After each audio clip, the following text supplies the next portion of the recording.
स्वागतम. नामदैवत श्री विशाल गणपती, महाराष्ट्राचं आराध्य दैवत आई तुळजाभवानी, हिंदवी स्वराज्याचे संस्थापक छत्रपती शिवराय आणि मराठी माणसाच्या मनात चेतना जागवणारे हिंदू हृदय सम्राट स्वर्गीय बाळासाहेब ठाकरे, नगर शहरातील हिंदुत्वाची धगधगती मशाल, हिंदू धर्मरक्षक माजी मंत्री आमदार स्वर्गीय अनिल भैया राठोड यांच्या चरणी विनम्र अभिवादन करून नेता सुभाष तरुण मंडळ ट्रस्ट आलेल्या सर्व गणेश भक्तांचं मनपूर्वक स्वागत करत आहे.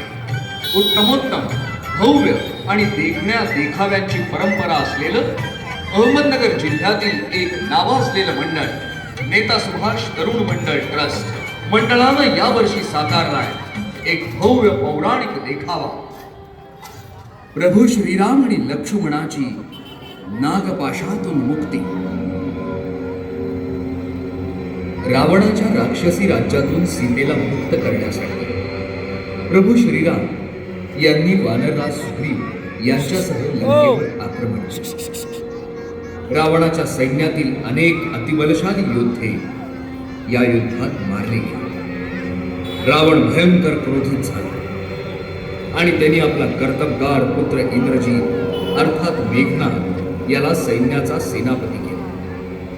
मेघनाद अनेक मायावी शक्तींचा, शस्त्र आणि अस्त्रांचा धनी होता. त्यानं युद्धभूमीवर प्रवेश करताच आपल्या शक्तींनी वानर सैन्याची दाणादाण उडवायला प्रारंभ केला. वानर सेनेतील अनेक मोठे योद्धे त्याच्या समोर पराभूत झाले.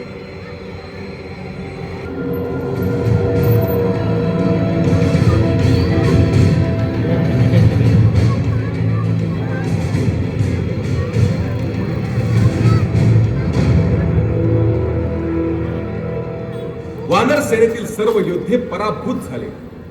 त्याने भयंकर संहार सुरू केला. प्रभू श्रीरामांनी त्याला रोखण्यास लक्ष्मणास पाठवले. मेघनादाच्या मायावी शक्तींसमोर लक्ष्मणाची शक्ती कमी पडू लागली.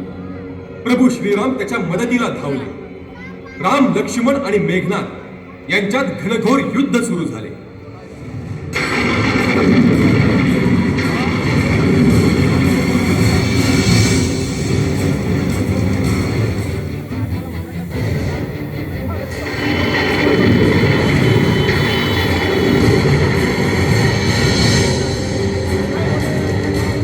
एका क्षणी मेघनादाने त्याच्या जवळील अतिसंहारक नागपाश अस्त्राचा वापर केला. प्रभू श्रीराम आणि लक्ष्मण मूर्छित होऊन पडले.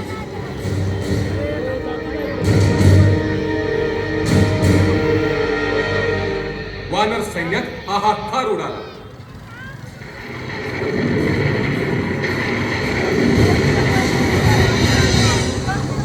वीर जांबुवंत हनुमानाला म्हणाले, अंजनी पुत्र हनुमान, या नागपाशातून प्रभूंची सुटका फक्त गरुड राजच करू शकतो. आपण त्वरेने त्यांच्याकडे जावे.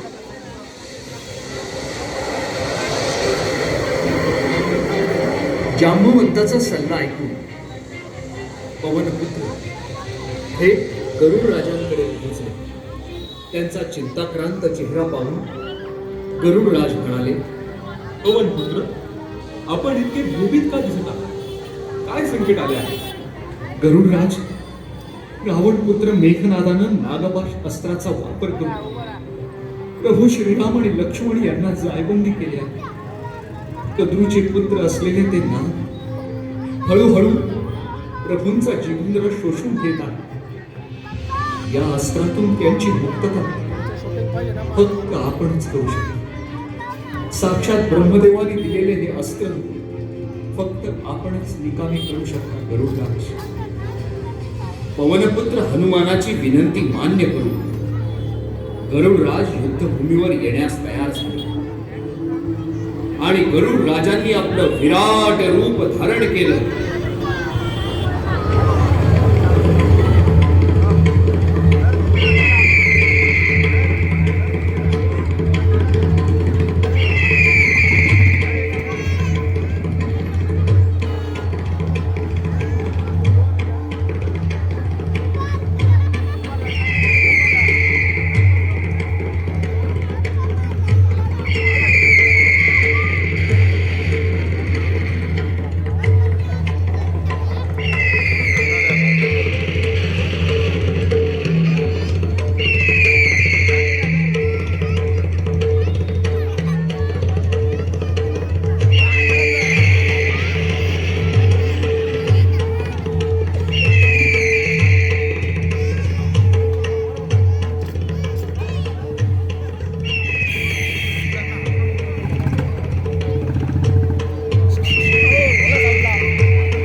लक्ष्मण यांची त्या संहारक नागपाश अस्त्रातून मुक्तता केली. प्रभू श्रीराम आणि लक्ष्मण यांना पुन्हा एकदा उभं राहिलेलं पाहून वानर सैन्यात एकच जल्लोष झाला. सगळीकडे आनंदी आनंद पसरला. नागपाश अस्त्रातून मुक्तता झाल्यानंतर जागृतावस्थेत आलेल्या प्रभू श्रीराम आणि लक्ष्मणाला गरुड राजानं वंदन केलं आणि ते पुन्हा एकदा आपल्या परतीच्या प्रवासाला निघाले.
मंडळाचे अध्यक्ष युवा नेते विक्रम अनिल भैया राठोड, प्रेरणास्थान माजी मंत्री शिवसेना उपनेते स्वर्गीय अनिल भैया राठोड, मार्गदर्शक शशिकला भाभी अनिल भैया राठोड, खंबीर साथ माननीय खासदार निलेशजी लंके पाटील, ध्वनिमुद्रण शांती ऑडिओ अहिल्यानगर, लेखन आणि निवेदन प्रसाद बेडेकर, ध्वनी व्यवस्था आणि आरास लाईट शिंगी लाईट्स, मंडप व्यवस्था राऊत मंडप लाईट्स, परिसरातील लाईट व्यवस्था त्रिमूर्ती लाईट्स, मूर्तिकार पद्मारे बंधू अंबरनाथ.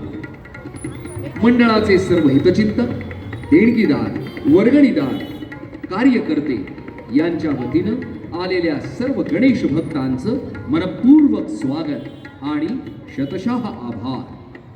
धन्यवाद.